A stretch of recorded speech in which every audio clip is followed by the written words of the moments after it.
जिंदगी महाभारत से मिलते हैं ये सबक। आपने जान लिए तो जीत जाएंगे जिंदगी की जंग। महाभारत की शिक्षा हर काल में प्रासंगिक रही है। महाभारत को पढ़ने के बाद इससे हमें जो शिक्षा या सबक मिलता है उसे याद रखना भी जरूरी है। तो आओ हम जानते हैं ऐसी ही तरह की शिक्षाएं जो हमें महाभारत, युगंधर और मृत्युंजय पढ़ने पर मिलती हैं। हालांकि यह भी सच है कि आप महाभारत पढ़ेंगे तो हो सकता है कि आपको कुछ अलग शिक्षा या सबक मिले। पहला, जीवन हो योजनाओं से भरा। जीवन के किसी भी क्षेत्र में बेहतर रणनीति आपके जीवन को सफल बना सकती है, और यदि कोई योजना या रणनीति नहीं है तो समझो जीवन एक अराजक भविष्य में चला जाएगा जिसके सफल होने की कोई गारंटी नहीं। भगवान श्री कृष्ण के पास पांडवों को बचाने का कोई मास्टर प्लान नहीं होता तो पांडवों की कोई औकात नहीं थी कि वे कौरवों से किसी भी मामले में जीत जाते। दूसरा, संगत और पंगत हो अच्छी। कहते हैं कि जैसी संगत वैसी पंगत और जैसी पंगत वैसा जीवन। आप लाख अच्छे हैं लेकिन यदि आपकी संगत बुरी है तो आप बर्बाद हो जाएंगे। लेकिन यदि आप लाख बुरे हैं और आपकी संगत अच्छे लोगों से है और आप उनकी सुनते भी हैं तो निश्चित ही आप आबाद हो जाएंगे। कौरवों के साथ शकुनी जैसे लोग थे जो पांडवों के साथ कृष्ण। शकुनी मामा जैसी आपने संगत पाल रखी है तो आपका दिमाग चलना बंद ही समझो।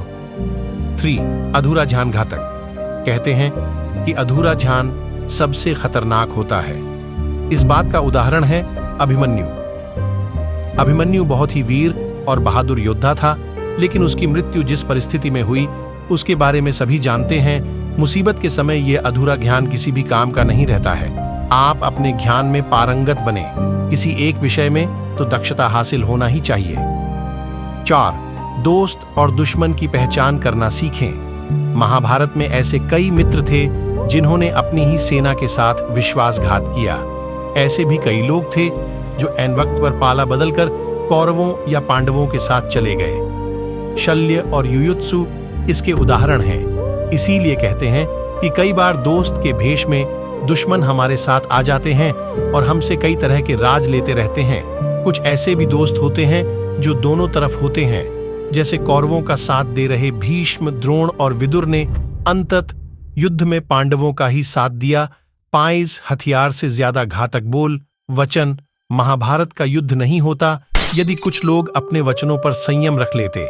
जैसे द्रौपदी यदि दुर्योधन को अंधे का पुत्र भी अंधा नहीं कहती तो महाभारत नहीं होती। शिशुपाल और शकुनी हमेशा चुभने वाली बातें ही करते थे, लेकिन उनका हश्र क्या हुआ यह सभी जानते हैं। सबक यह कि कुछ भी बोलने से पहले हमें यह सोच लेना चाहिए कि इसका आपके जीवन, परिवार या राष्ट्र पर क्या असर होगा।